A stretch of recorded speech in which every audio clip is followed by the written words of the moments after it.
Hello friends, स्वागत है आपका वीएन की क्लासेस में। आज हम जो करने वाले हैं वो है कैश बजट का दूसरा सम। ठीक है, पहले जो हमने कैश बजट का सम किया था वो शॉर्ट में था, फर्स्ट सम था कैश बजट का, इसलिए हमने छोटा सम लिया था। इस बार जो हम करने वाले हैं वो थोड़ा सा बड़ा सम है, उसमें कुछ ज़्यादा ही एडजस्टमेंट है। तो चलिए हम बिना टाइम वेस्ट किए हम वो सम देख लेते हैं, हमें क्या क्वेश्चन दिया है। ये देखिए फ्रेंड्स, आपके सामने एक क्वेश्चन दिया है कैश बजट का, जो जैसे कि मैं अपने हर वीडियो में आपको कहती हूँ कि सबसे पहले हमें ये हमारा जो क्वेश्चन है जिसे हमें सॉल्व करने का सबसे पहले पढ़ लेते हैं। तो चलिए हम पढ़ लेते हैं कैश बजट का जो सेकंड सम है उसमें क्या बोला है हमें करने के लिए। देखिए फर्स्ट क्या बोला है, prepare cash budget of Sunil limited for the month of April May and June 2002। तो यहाँ पर हमें कैश बजट बनाने बोला है मंथ वाइज, वो भी कितने मंथ्स का, अप्रैल मई एंड जून, 3 महीने का हमें बोला है कैश बजट बनाने के लिए। ठीक है, उसके बाद हमें टेबल दिया हुआ है जिसमें months, sales, purchases, wages and expenses month wise इनके अमाउंट दी हुई है और नीचे एडजस्टमेंट हमें दिया हुआ है। फर्स्ट एडजस्टमेंट है हमारा 50% of the purchases and sales और ऑन कैश। हमारा जो 50% परचेस है और 50% जो सेल्स है वो कैश में है। ठीक है, कैसे है वो हम एडजस्टमेंट जब हम कैश बजट का सम सॉल्व करेंगे तो आपको समझ में आएगा। पहले हम सब पढ़ लेते हैं। नेक्स्ट वाला क्या बोला है, the average collection of period of the company is half month and credit purchase are paid of regularly after 1 month. ठीक है, तो यहाँ पर क्या बोला है कि जो कलेक्शन पीरियड है परचेसेस का वो जो है उसका जो पेमेंट है वो हाफ मंथ में मिल रहा है। ठीक है, यहाँ पे देखिए उसका जो पेमेंट जो है वो हाफ मंथ में मिल रहा है और बाकी का जो है वो आफ्टर 1 मंथ, मतलब 50% जो है वो सेम मंथ में हमें मिल रहा है। और यहाँ पे परचेसेस की बात करें तो 50% जो है वो हमें सेम मंथ में पेड करना पड़ रहा है और जो बाकी का 50% है अमाउंट वो उसके नेक्स्ट मंथ में हम पे करेंगे। ठीक है, और यहाँ पर थर्ड एडजस्टमेंट हमें क्या बोली है, time lag in payment of wages in 1 month. यहाँ पे टाइम लैग, यहाँ पे लैग का मतलब क्या है कि जो पेमेंट हो रहा है वो 1 मंथ बाद हो रहा है, मीन्स वो लेट हो रहा है। जैसे फैब का पेमेंट है तो वो फैब का पेमेंट है तो वो मार्च में हो रहा है, मार्च का पेमेंट है तो वो अप्रैल में हो रहा है। ठीक है, यहाँ पे लैग का मतलब जो है वो लेट है। फोर्थ एडजस्टमेंट क्या है, rent of ₹1000 is payable every month. Rent जो है वो हर मंथ 1000 रुपये पे किया जा रहा है। Cash and bank balance is on as on 31 March 2002 was ₹3 lakhs। ठीक है, ये हमारा ओपनिंग बैलेंस हो जाएगा क्योंकि यहाँ पे मार्च बोला है, 31 मार्च बोल रहा है और हमें जो स्टार्ट करना है क्वेश्चन में देखिए पहले बोला था अप्रैल का स्टार्ट करना है, तो 1 अप्रैल और 31 मार्च, तो हम कैरी फॉरवर्ड करते हैं तो ये हमारा हो जाएगा अप्रैल का ओपनिंग बैलेंस। ऐसे हमें समझ में आ गया कि ये हमारा ओपनिंग बैलेंस हो गया। देन आप एडजस्टमेंट में क्या बोला है, dividend receive in May month में रिसीव हो रहा है डिविडेंड 36,000 का। देन प्रोफेशनल फीस है हमारा जून का है वो भी 1500, 1500 या आप 1500 बोल सकते हैं। Expenses are paid in the same month, expenses जो है वो उसी मंथ में पेड हो रहा है, इसमें कोई एक्स्ट्रा एडजस्टमेंट नहीं है। अब हमने ये क्वेश्चन ध्यान से पढ़ लिया है, जो भी क्वेश्चंस है ये सारे क्वेश्चंस हमने ध्यान से पढ़ लिए। तो अब हम क्या करेंगे, इसे सॉल्व करेंगे। अब देखिए सॉल्व कैसे करते हैं हम वो देखते हैं। सबसे पहले तो हमारा ये कैश बजट का ये फॉर्मेट है, ऊपर जो भी हमें जिस कंपनी के बारे में बोला है, जिस लिमिटेड के बारे में बोला है, ऊपर उसका नाम, यहाँ पे ऊपर सुनील लिमिटेड कहा था, तो हमने यहाँ पे फर्स्ट जब हमने फॉर्मेट बनाया तो हमने यहाँ पे सुनील लिमिटेड लिया। हमारा क्या है, कैश बजट है, कहाँ से कहाँ तक है, अप्रैल टू जून तक है, तो हमने यहाँ पर लिख दिया। इसके बाद हमारा फॉर्मेट कुछ इस तरह से रहता है, सबसे पहले ओपनिंग बैलेंस होता है तो हमने ओपनिंग बैलेंस लिख दिया, और हमें अप्रैल टू जून का बोला था कैश बजट बनाने के लिए, तो अप्रैल मई जून का हमने कॉलम क्रिएट कर दिया है। देन उसके बाद कैश बजट के 2 पार्ट्स होते हैं, आपको मैंने पिछले वीडियो में बताया था। फर्स्ट कैश रिसीप्ट होता है एंड जो सेकेंड है वो कैश पेमेंट होता है। तो कैश रिसीप्ट में हम इनकम लिखते हैं एंड पेमेंट में पेड लिखते हैं, ठीक है। इन दोनों को अलग अलग फॉर्म में टोटल करेंगे। मीन्स कैश रिसिप्ट है तो कैश रिसिप्ट का टोटल यहाँ पर होगा, कैश पेमेंट है तो उसके नीचे कैश पेमेंट का रिसिप्ट टोटल होगा। देन उसके बाद उसको क्लोज करेंगे हम कैसे, ओपनिंग बैलेंस प्लस करेंगे रिसिप्ट से और माइनस करेंगे पेमेंट से, तो हमारा जो है वो क्लोजिंग बैलेंस यहाँ पर आ जाएगा। अब चलिए हम इसे सॉल्व करते हैं। तो सॉल्व कैसे करेंगे, सबसे पहले हमें ओपनिंग बैलेंस लिखना होगा, ठीक है। तो क्वेश्चन पढ़ते समय मैंने आपको बताया था, हमें समझ में आया था कि ओपनिंग बैलेंस हमारा कहाँ है। यहाँ पर देखिए जो ई वाला एडजस्टमेंट है, यहाँ पर ये ओपनिंग बैलेंस, यहाँ पर क्या बोला है, cash and bank balance as of 31 March 2002 was ₹3 lakhs।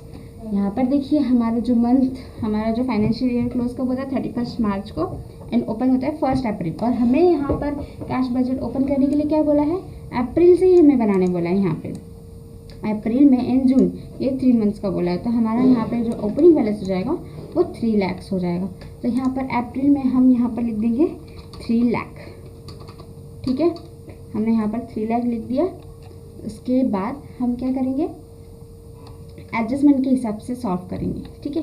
हमारा फर्स्ट एडजस्टमेंट क्या बोला है, 50% of the purchases and sales are on cash, ठीक है।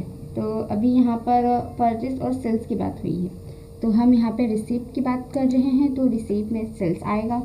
तो हम पहले सेल्स कर लेते हैं फर्स्ट एडजस्टमेंट में। ध्यान रखिए क्या बोला है, 50% जो है सेल्स वो कैश में है, ठीक है।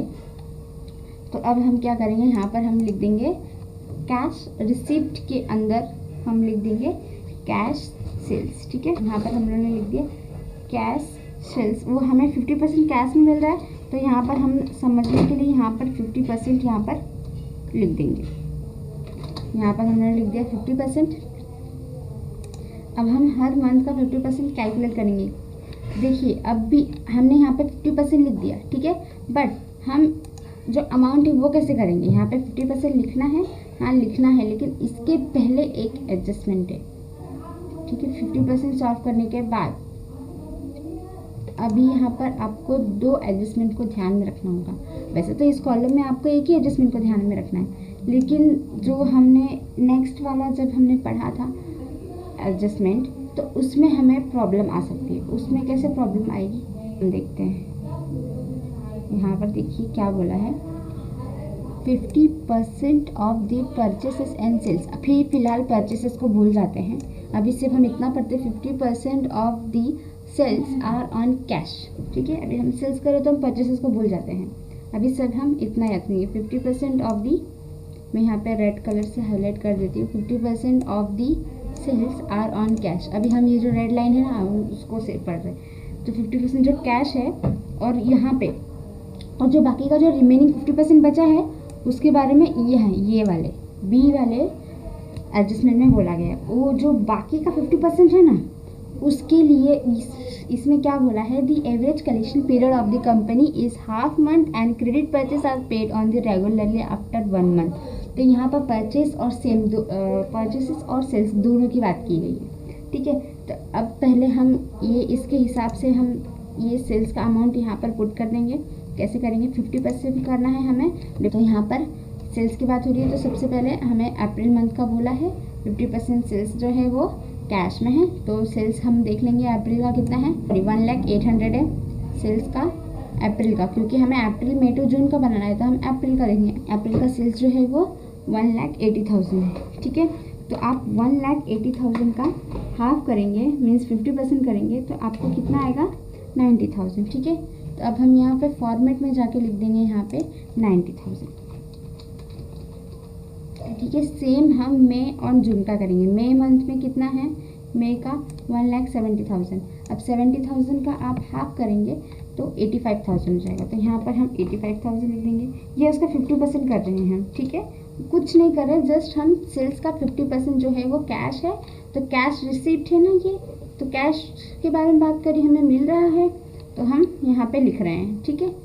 और फिर इसके बाद जून का क्या बोला है अमाउंट, 1,60,000। 1,60,000 को आप हाफ करेंगे तो आपका होता है 80,000। जब हम सेकेंड वाले एडजस्टमेंट की बात करेंगे, हम सेल्स का है जो वो कंप्लीट कर लेते हैं। पहले सेल्स के बारे में क्या बोला है, सेल्स का 50% का तो हमने एडजस्टमेंट उसको सॉल्व कर दिया। बाकी का जो 50% बच रहा है जो क्रेडिट पीरियड में है उसको हम क्या करेंगे, उसका अब हम नीचे लिखेंगे। ठीक है, नीचे हम क्या लिखेंगे, कलेक्शन फ्रॉम डेटर्स लिख सकते हैं। तो हम यहाँ पर लिखते हैं, एक हेडिंग डाल देते हैं, हम यहाँ पर लिखते हैं कलेक्शन फ्रॉम डेटर्स। ये हमने लिख दिया कलेक्शन फ्रॉम डेटर्स। इसके बाद यहाँ पर हमें सेल्स का लिखने का है ना, सेल्स का जो 50% बचा है तो यहाँ पर हम लिख देते हैं सेल्स कि यहाँ पर हमने सेल्स लिख दिया है। उसके बाद ये जो बी एडजस्टमेंट है ना, इसको ध्यान से पढ़ो, इसमें क्या बोला है, हाफ मंथ जो है हमारा, ठीक है, हाफ मंथ में हमें पैसे मिल रहे हैं 50% और जो बाकी का उसका 25% है वो है आफ्टर 1 मंथ में मिल रहे हैं। मतलब आधे पैसे हमें जो है वो उसी मंथ में मिल रहे हैं, हाफ मंथ में ही मिल जा रहे हैं, और आधे पैसे जो है 1 महीने के बाद मिल रहे हैं। ठीक है, तो हम यहाँ पर क्या करेंगे, उसका वर्किंग नोट करेंगे। ठीक है, उसके पहले हम यहाँ पर जैसे हमने समझा है तो यहाँ पर हम लिख देते, नहीं तो हम भूल जाएंगे। यहाँ पे 50% की बात ऑलरेडी हो चुकी है, बाकी के जो रिमेनिंग 50% से उसमें से हमें आधे जो पैसे हैं वो उसी मंथ में मिल रहे हैं। तो हम यहाँ पर लिख देंगे SM मतलब सेम मंथ। ठीक है, और जो बचे हुए पैसे हैं, ठीक है, वो हमें कहाँ मिल रहे हैं, और जो बचे हुए पैसे हैं वो हमें मिल रहे हैं आफ्टर 1 मंथ मतलब 1 महीने के बाद। तो वो हमें नेक्स्ट मंथ में मिल रहे हैं, तो हम यहाँ पर लिख देंगे NM मतलब नेक्स्ट मंथ में हमको वो मिल रहा है। तो हमें समझ में आ गया है कि ठीक है, पहले 100% में से 50% कैश में चला गया और बाकी के जो रिमेनिंग 50% बचे थे उसका आधा हिस्सा हमें सेम मंथ में मिल रहा है उसी महीने में, और बाकी का आधा हिस्सा जो है वो अगले महीने में मिल रहा है। ठीक है, इतना हमें समझ गया। अब हम करेंगे वर्किंग नोट। वर्किंग नोट जब हम करेंगे तो सबसे पहले हम हेडिंग डालेंगे कैलकुलेशन ऑफ क्रेडिट सेल्स, और कैलकुलेशन ऑफ सेल्स भी आप डाल सकते हैं, नो इश्यूज। ठीक है, अब यहाँ पर हमें जो क्वेश्चन में बोला गया था वो अप्रैल, मई और जून का बोला गया था। ठीक है, और क्वेश्चन से हमें समझ में ये आ रहा है कि हमें जो 25% जो है वो हमें नेक्स्ट मंथ में भी मिल रहा है ना। सेकेंड वाला एडजस्टमेंट में हमें ऐसा था कि आधा पैसा हमें जो सेम मंथ में मिल रहा है और बाकी के आधे वाले जो है नेक्स्ट मंथ में मिल रहा है। तो हमें अप्रैल का बनाना है। ठीक है, अगर हम अप्रैल का बना रहे हैं तो हमें मार्च का भी कैलकुलेट करना पड़ेगा। ठीक है ना, समझ रहे हो, आपको मार्च का भी कैलकुलेट करना पड़ेगा। तो सबसे पहले हम मार्च का कैलकुलेट करेंगे। अगर आपको नहीं समझा है तो आप पूरा वीडियो देखिए, आपको ज़रूर समझ जाएगा। अब यहाँ पर देखिए, मार्च का जो था क्वेश्चन में वो अमाउंट दिया था 1,50,000 सेल्स का अमाउंट। ठीक है, जब सेल्स का अमाउंट 1,50,000 दिया था तो हमने वहाँ पे क्वेश्चन में बोले थे 2 पार्ट्स किए थे हमने, उसके एक 75% कैश में था जो हमने लिखा नहीं क्योंकि हमें जो बोला था वो अप्रैल, मई और जून का बोला था, तो हमने अप्रैल का 50% निकाला था। ठीक है, बाकी का जो 50% है वो सेल्स में गया था, क्रेडिट सेल्स में, वो कैश नहीं था। ठीक है, वो क्रेडिट था तो उसको हमने क्रेडिट सेल्स लिखा 75%। अब यहाँ पे क्या बोला है, अब जो बी वाला एडजस्टमेंट था आपने ध्यान दिया रहेगा, तो बी वाला एडजस्टमेंट में वही बोला था ना जो हमने सेल्स में सेम मंथ और नेक्स्ट मंथ लिखा। बी वाला एडजस्टमेंट में क्या बोला था कि जो रिमेनिंग 50% है वो उसका आधा पैसा जो है वो सेम उसी मंथ में मिल रहा है और बाकी के जो आधे पैसे हैं वो अगले महीने में मिल रहा है।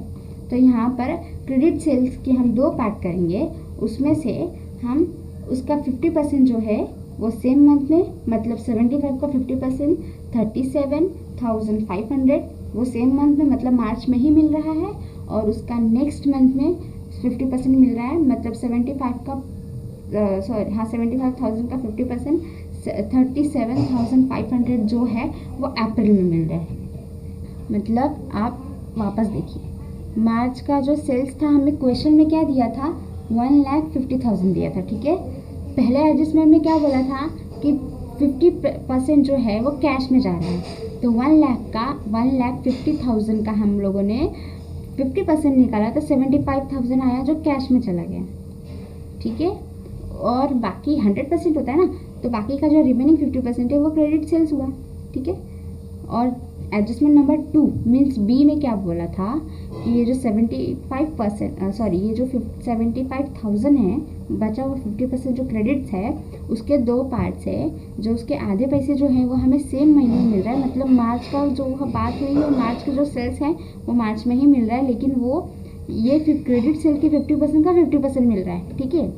और उसके बाद जो बचे हुए पैसे बच रहे हैं 37,500 जो बच रहे हैं वो अगले महीने मिल रहे हैं। मतलब मार्च के बाद क्या आता है, अप्रैल, तो 37,500 वो अप्रैल में मिल रहा है, ठीक है। तो अब हम इसे फॉर्मेट में कैसे डालेंगे, अब यहाँ पर देखिए हमने वहाँ पर लिखा है सेम मंथ और नेक्स्ट मंथ। तो आप ये ध्यान में रखिए कि हमें बनाना तो है अप्रैल, मई और जून का, तो मार्च से तो हमें मतलब नहीं है, तो मार्च का क्या है सेम मंथ में है, ठीक है। अगर हमें मार्च का बोला रहता तो हमें वो भी कॉलम ऐड करना पड़ता है, नहीं बोला है तो मार्च का सेम मंथ में है, अप्रैल में जो है नेक्स्ट मंथ में मिल रहा है, ठीक है। तो हमें क्या करेंगे, अप्रैल के कॉलम में जाएंगे और ये नेक्स्ट मंथ में मिल रहा है तो नेक्स्ट मंथ वाले रो में जाके इसको पुट करेंगे 37,500, ठीक है। कैसे, अब देखिए यहाँ पर देखिए हम सेल्स में आ गए हैं। सेल्स में सेम मंथ में हमें मिल रहा था मार्च में, लेकिन मार्च का कॉलम नहीं है, इसीलिए हमें अप्रैल में नेक्स्ट मंथ में मिल रहा था। हम अप्रैल के कॉलम में नेक्स्ट मंथ वाले रो में जाएंगे यहाँ पर, और हम यहाँ पर इसको लिखेंगे क्या, 37,500 हमारा अमाउंट आया था, तो हम यहाँ पर लिखेंगे 37,500, ठीक है। ये हो गया। इसके बाद हम कैलकुलेट करेंगे अप्रैल मंथ के सेल्स को। तो क्वेश्चन में देख लेते हैं, अप्रैल मंथ का सेल्स का दिया है 1,80,000, ठीक है। यहाँ पर दिया है 1,80,000। इसका भी हमें वर्किंग नोट बनाना पड़ेगा, तो हम वर्किंग नोट में जाते हैं। देखिए यहाँ पर अप्रैल का जो क्वेश्चन में अमाउंट दिया था सेल की वो 1,80,000 थी। सेम हम यहाँ पर अप्लाई कर रहे हैं। यहाँ पर 1,80,000 के 50% को क्या बोला था कि वो कैश में गया है, ठीक है। तो 1,80,000 का 50% जो 90,000 आता है वो कैश में था, तो हमने अप्रैल के कॉलम में 90,000 लिखा था, ठीक है। अब जो बाकी का रिमेनिंग 50% है वो क्रेडिट सेल्स में जाएगा, ठीक है, जो भी सेम अमाउंट होगा, क्योंकि 50% है तो हाफ हाफ रहेगा, तो ये 90,000 हो गया।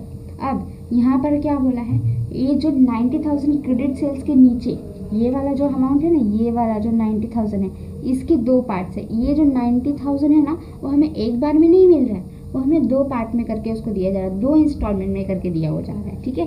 तो हम इसके नीचे दो एरो बना देंगे, क्योंकि हमें ये दो इंस्टॉलमेंट में दे रहा है ना, तो हमें समझना चाहिए कि कौन सा इंस्टॉलमेंट कौन सा मंथ में मिल रहा है।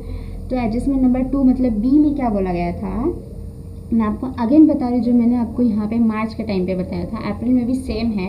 वहाँ पे हमें क्या बोला गया था कि जो 90,000 है उसका जो 50% है वो हमें सेम मंथ में मिल रहा है, मतलब जो 50% है वो अप्रैल में ही मिल रहा है, ठीक है।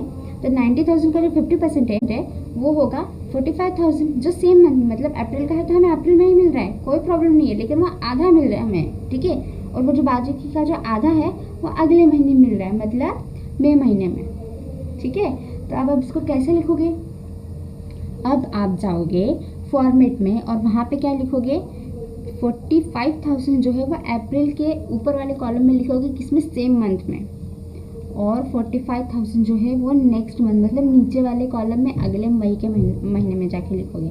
अब कैसे लिखोगे, अब देखिए हम फॉर्मेट में जाके देखते हैं। फॉर्मेट में आ गए, अब हमें समझ में नहीं आ रहा ना कैसे लिखे। अब देखो अप्रैल का जब हमने देखा था तो वहाँ पे कैसे किया था हम लोगों ने, अप्रैल के कॉलम में हमें सेम मंथ में जाना है सबसे पहले, ठीक है। सेम मंथ में कितने पैसे हमें मिल रहे हैं, इसमें कितने, सेम मंथ में कितने मिल रहे हैं, 45,000 मिल रहे हैं, तो हमने यहाँ पे 45,000 लिख दिया, ठीक है। और नेक्स्ट मंथ में भी हमको मिल रहा था ना, लेकिन वो जो नेक्स्ट अप्रैल का जो सेम मंथ में 45,000 मिल रहा है, और बाकी के जो 45,000 है वो कहाँ मिल रहा है, मई मंथ के नेक्स्ट मंथ में, तो मई के नेक्स्ट मंथ में मिल रहा है, तो हम यहाँ पर भी लिख देंगे 45,000, ठीक है। अब हम एडजस्टमेंट करेंगे मई मंथ की। यहाँ पर देखिए मई का कितना दिया है हम लोगों को, सेल्स 1,70,000 दिया है, ठीक है। तो 1,70,000 है तो उसका वर्किंग नोट हम करेंगे जो दिया है। इसमें भी सेम कंडीशन, 1,70,000 को टू पार्ट्स में हमें डिवाइड करना था, 50 एंड 50%, ठीक है। फर्स्ट 50% जो है वो सेल्स में गया था जो 85,000 है, एंड सेकेंड 50% जो क्रेडिट सेल्स में गया था, ठीक है। क्रेडिट सेल को हम, क्रेडिट सेल्स जो था वो 2 इंस्टॉलमेंट में हो रहा था, ठीक है। फर्स्ट 50% जो है हमें सेम मंथ में मिल रहा था, मतलब मई का है तो हमें मई का ही मिल रहा था, मई के महीने में ही मिल रहा था, ठीक है। 42,500 और जो बाकी का बचा हुआ 42,500 है वो नेक्स्ट मंथ में मिल रहा था हमें जून में, ठीक है। तो अब सेव हम करेंगे ये जो 40 ये जो है ना 42,500 ये जिसके ऊपर जिसके नीचे मई लिखा है वो सेम मंथ के कॉलम में लिखेंगे हम, ठीक है। मई के कॉलम में जाएंगे, सेम मंथ में लिखेंगे और 42,500 जो है वो नेक्स्ट मंथ में लिखेंगे, ठीक है।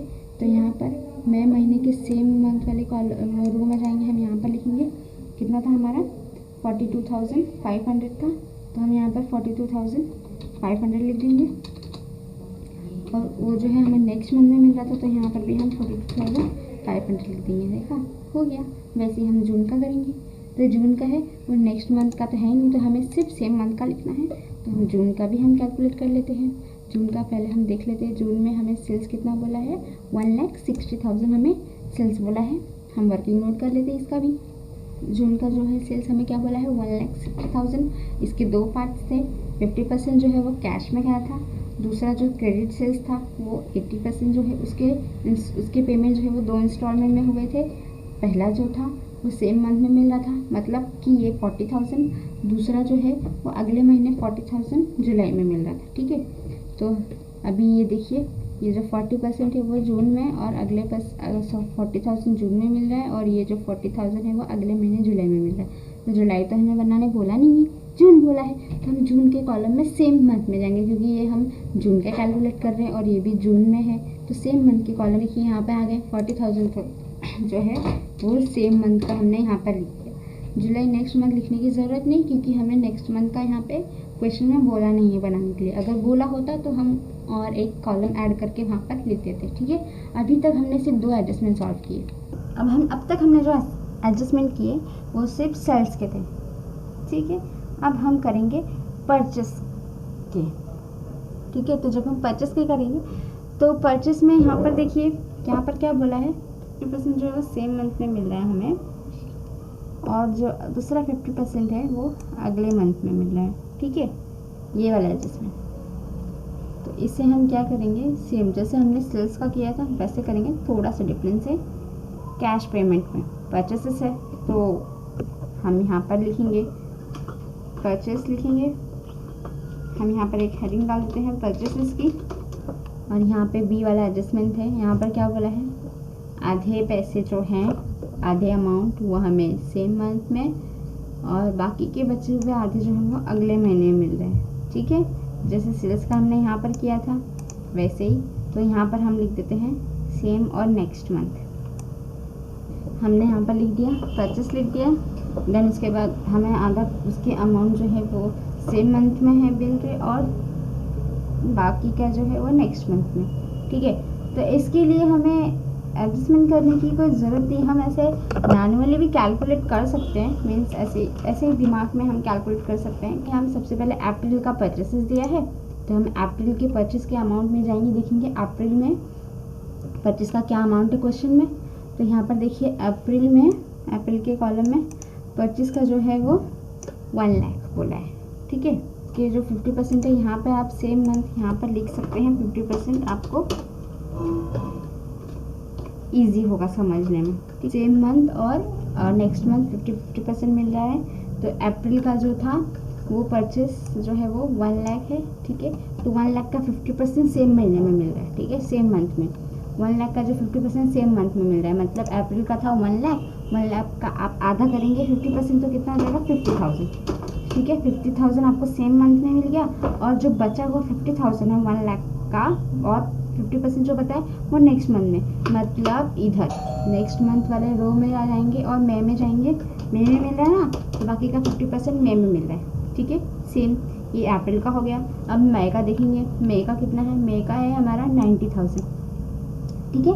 तो 90,000 का जब आप हाफ करेंगे तो वो कैसे होगा, यहाँ पर देखिए 90,000 का हाफ 50% जो है 45,000, तो 45,000 जो है वो आपको सेम मंथ में मिल रहा है, और बचा 45,000 है वो आपको नेक्स्ट मंथ में मिल रहा है,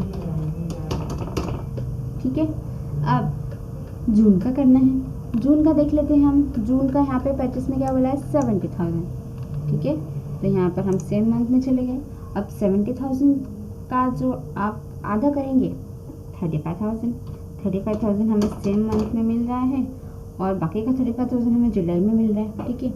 यहाँ हम चले जाएंगे, मार्च का परचेसेस कितना बोला है, सॉरी 84,000 है। तो मार्च का 50% का 84,000 जो है मतलब कि 42,000 वो जो है सेम मंथ में मिल रहा है, मतलब मार्च में। और बाकी का जो 42,000 है, रिमेनिंग 50% वो नेक्स्ट मंथ मतलब अप्रैल में जा रहा है। तो 42,000 यहाँ पर नेक्स्ट मंथ में आ गया, ठीक है। अब सेल और परचेसेस दो एंट्री हमने कर ली। अब ये जो है ये दोनों एडजस्टमेंट हमारे हो गए, ठीक है। ये दोनों एडजस्टमेंट हमारे हो गए। अब हम क्या करेंगे, सी एडजस्टमेंट देखेंगे, लाइन वाइज समझा रहे, ठीक है। तो यहाँ पर सी एडजस्टमेंट में क्या बोला है, time lag in payment of wages in 1 month. इसका मतलब क्या होता है कि जो वेजेस का पेमेंट हो रहा है वो 1 मंथ लैग मतलब 1 मंथ के बाद हो रहा है, ठीक है। सेम मंथ में हमें नहीं मिल रहा है, 1 मंथ बाद हो रहा है। मतलब जो मार्च का है वो अप्रैल में मिलेगा, ठीक है। अप्रैल का है जो वो जून में मिलेगा, अप्रैल का है जो वो मई में मिलेगा और मई का जो है वो जून में मिलेगा, ठीक है। तो हम मार्च का वेजेस यहाँ पर जाएंगे, कितना है 44,000 मार्च का, ठीक है। मार्च का जो वेजेस है 44,000 है। तो ये मार्च का जो वेजेस है 44,000 में अप्रैल में मिलेगा, क्योंकि यहाँ पर बोला है लैग मतलब क्या होता है, लेट हो रहा है, ठीक है। इसको मैं येलो कलर से बैकग्राउंड दी हूँ। लैग मतलब लेट हो रहा है 1 महीने बाद, ठीक है। तो वेजेस का जो है 44,000 है जो मार्च का है। तो वो जो है मार्च का 44,000 वो जो है हमें अप्रैल में मिलेगा। तो हम अप्रैल के कॉलम में जाएंगे। पहले तो हमें सबसे पहले वेजेस है ना, पेमेंट है, तो हम उसका लिख देंगे। यहाँ पर हम लिखेंगे वेजेस। इसका जो है वो 1 मंथ ले हो रहा है। तो यहाँ पे 44,000 जो है जो मार्च का वो हमें अप्रैल में मिल रहा है 44,000। उसके बाद अप्रैल का 48,000 जो है वो मई में मिल रहा है। तो अप्रैल का 48,000 जो है वो मई में मिल रहा है, ठीक है। इसके बाद मई का जो 40,000 है, देख लेते हैं हम क्लियर, मई का जो 40,000 है वो जून में मिल रहा है। तो यहाँ पर हम लिख देंगे 40,000 जून में मिल रहा है, ठीक है। अब हमारे कितने एडजस्टमेंट सॉल्व हो गए, 3 एडजस्टमेंट सॉल्व हो गए।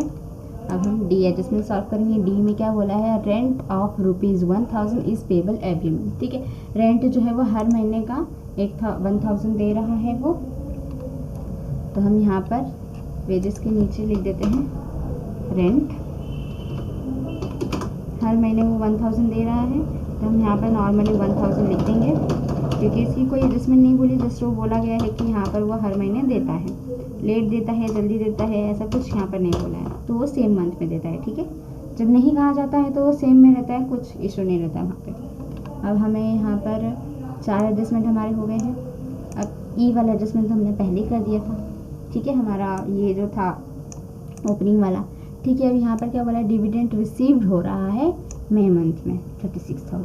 तो ये रिसीव्ड हो रहा है, तो ये हमारे ऊपर रिसीव के इसमें जाएगा। यहाँ पर हम लिखेंगे डिविडेंड रिसीव, डिविडेंड रिसीव। लेकिन डिविडेंड रिसीव्ड कब बोला है, मई मंथ में, ठीक है। वो भी 36,000 बोला है, मई मंथ में हो रहा है। तो हम क्या करेंगे, मई मंथ में जाएंगे और यहाँ पर लिखेंगे 36,000, ठीक है। 36,000 लिख दिया। यहाँ पर हम डैश दे देंगे। इतने एडजस्टमेंट हो गए हैं, ठीक है। अब बचे 2 लास्ट के। यहाँ पर क्या बोला है, professional fees paid to be in June ₹1,500, ठीक है। तो प्रोफेशनल फीस जो है वो पेड बोला है, मतलब पेमेंट के कॉलम में जाएगा, और जून में बोला है। तो यहाँ पर सबसे पहले हम लिखेंगे प्रोफेशनल फीस, कहाँ पे, पेमेंट में जाने के बाद रेंट के नीचे। यहाँ पर लिख दिया हमने प्रोफेशनल फीस। और प्रोफेशनल फीस क्या बोला है, वो जून महीने में हो रहा है 1,500, ठीक है, 1,500। तो यहाँ पर पेमेंट में हमने कैश पेमेंट के अंडर हमने प्रोफेशनल फी लिख दिया, वो जून में हो रहा है 1,500। तो हम यहाँ पर 1,500 लिख देंगे, ठीक है। ये हो गया। अब लास्ट एडजस्टमेंट जो हमारा क्या बोल रहा है, expenses are paid in the same month. ठीक है, ये जो एक्सपेंसेस है वो सेम मंथ में पेड हो रहा है। ठीक है, इसका कुछ नहीं। तो अप्रैल मंथ में कितना एक्सपेंसेस है, अप्रैल में देखिए कितना एक्सपेंसेस है, 14,000। ठीक है, तो एक्सपेंसेस है ना, सबसे पहले एक्सपेंसेस है, हमारा खर्चा है। तो हम क्या करेंगे, कैश पेमेंट के कॉलम में जाएंगे और वहाँ पर लिखेंगे हम एक्सपेंसेस। सबसे पहले प्रोफेशनल फीस के नीचे हम यहाँ पर लिखेंगे एक्सपेंसेस, हमने यहाँ पर लिख दिया और वो हर महीने में पे हो रहा है। तो अप्रैल मंथ का कितना था, 14,000। तो हमने अप्रैल मंथ के कॉलम में 14,000 लिख दिया। इसके बाद मई का कितना है, 12,000 और जून का 10,000। ठीक है, तो सेम मंथ में तो कोई इशू नहीं है। तो यहाँ पर कितना है एक्सपेंसेस, मई का 12,000 और जून का 10,000। ठीक है, तो ये हमारा हो गया। अब इतना करने के बाद, ठीक है, ये जो है हमारा इतना सॉल्व होने के बाद हमें टोटल करना है। ठीक है, अब हमारे सारे एडजस्टमेंट हो गए। आप ध्यान से देखो, सारे एडजस्टमेंट हमने कर लिए लाइन बाय लाइन से। ठीक है, अब हम क्या करेंगे, टोटल करेंगे। जब हम टोटल करेंगे ना, तो सबसे पहले हम क्या करेंगे, यहाँ पर देखिए फॉर्मूला क्या बोला है, a प्लस बी माइनस सी। सबसे पहले हम प्लस करेंगे कौन सा, ओपनिंग बैलेंस से कैश को। तो सबसे पहले हमें कैश रिसीप्ट जो है उसका टोटल करना पड़ेगा। तो यहाँ पर इतना जो अमाउंट है उसका टोटल करेंगे और यहाँ पर लिखेंगे। तो यहाँ पर जब हम उसका टोटल करेंगे तो हमारा कितना हो जाएगा अमाउंट, 1,72,500। ठीक है, इसका टोटल हम हो जाएगा 1,72,500। ठीक है, सबका टोटल हम कर लेंगे इसी हिसाब से। इसका टोटल हो जाएगा 2,08,500 और जून का टोटल हो जाएगा 1,62,500। 1,62,500। ठीक है, इसी तरह से हम कैश पेमेंट का भी टोटल निकाल के रख लेंगे तो हमें कैलकुलेट करने में आसानी होगी। कैश का टोटल हम बराबर, कैश पेमेंट का जब हम टोटल करेंगे तो फर्स्ट अप्रैल का पेमेंट का टोटल होगा 1,51,000। मई का महीने का टोटल होगा 1,56,000 एंड जून का हो जाएगा 1,32,500। ठीक है, 1,32,500। अब ये टोटल हो गया।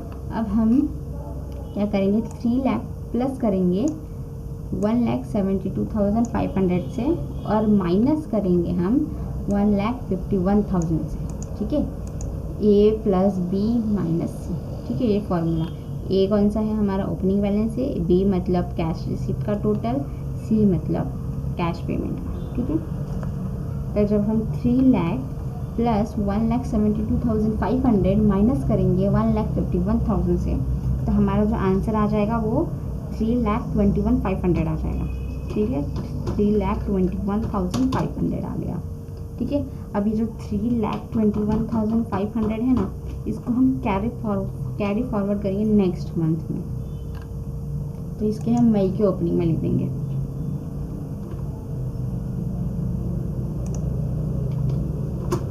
इसके देखिए, इसे मई की ओपनिंग में हमने लिख दिया 3,21,500। अब हम सेम जैसे हमने अप्रैल का किया वैसे इसका कर देंगे। तो यहाँ पर करेंगे 3,21,500 प्लस करेंगे 2,08,500 से, माइनस करेंगे हम 1,56,000 से।